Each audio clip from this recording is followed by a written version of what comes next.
লাল পাহাড়ের দেশ রাঙামাটি। পাহাড়ি ঢালে হঠাৎ থেমে গেল আমাদের বাস। বাহিরে ঝুম বৃষ্টি, মাথার উপরে ট্রাভেল ব্যাগ, সামনে শুধু আঁকাবাঁকা পাহাড়ি রাস্তা। এমনকি কিনতে হলো নতুন স্যান্ডেলও। কেন এমন হলো, চলুন জানবো আজকের ভ্রমণের সব কিছু। আজকে শুরু হচ্ছে আমাদের রাঙামাটি ভ্রমণের প্রথম পর্ব।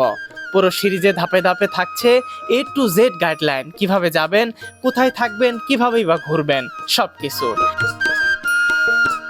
আজ মানিকগঞ্জ থেকে আমাদের গন্তব্য লালমাটির দেশ, পার্বত্য চট্টগ্রামের অপরূপ রাঙ্গামাটি।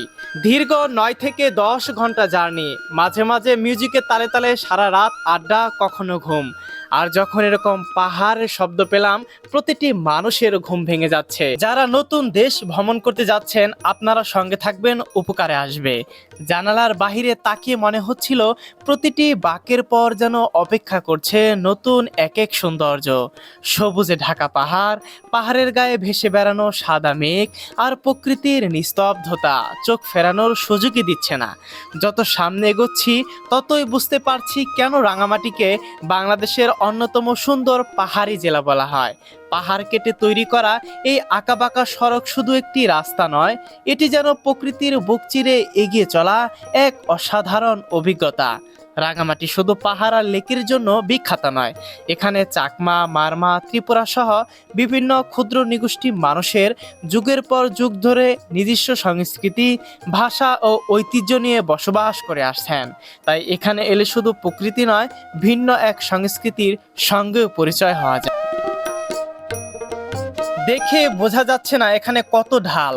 সামনের বাস ব্রেক করায় আতঙ্ক বেড়ে গেল। একবার ব্রেক ফেল হলে সোজা পাহাড়ের নিচে। যাই হোক, ধীরে ধীরে আমরা উপরে উঠতেছি। সামনের বাসও খুব সতর্কতার সাথে উপরে উঠছে। পিছনের সিএনজি গুলো চিন্তায় পড়ে গেছে, কি হতে পারে আজকে পাহাড়ি রাস্তা। ঠিক মনে হচ্ছে সাজেক ভ্যালি চলে আসছি, যেখানে পাহাড়, মেঘ সবকিছু একসাথে উপভোগ করা যায়। জানালা দিয়ে সবাই বাহিরে তাকাচ্ছে, কত মনোমুগ্ধকর লাগছে। কিছুক্ষণের মধ্যেই চলে আসলো বৃষ্টি।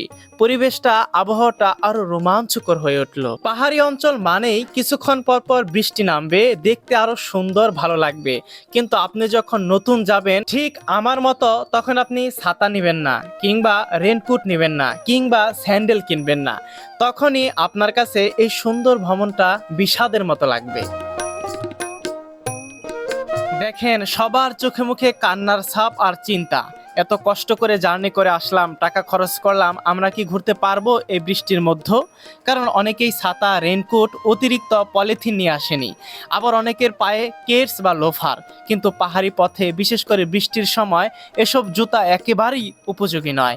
উপায় না পেয়ে আমার বিশাল ট্রাভেলিং ব্যাগটাকে পলিথিন দিয়ে মুড়িয়ে ছাতার মতো ব্যবহার করছি।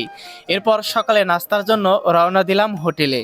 আর বলে রাখি, আমরা মানিকগঞ্জ থেকে মাত্র 1800 টাকার একদিনের প্যাকেজে রাঙামাটিতে এসেছি। কিন্তু এখানে এসে অনেকেই বাধ্য হয়ে স্যান্ডেল কিনলেন।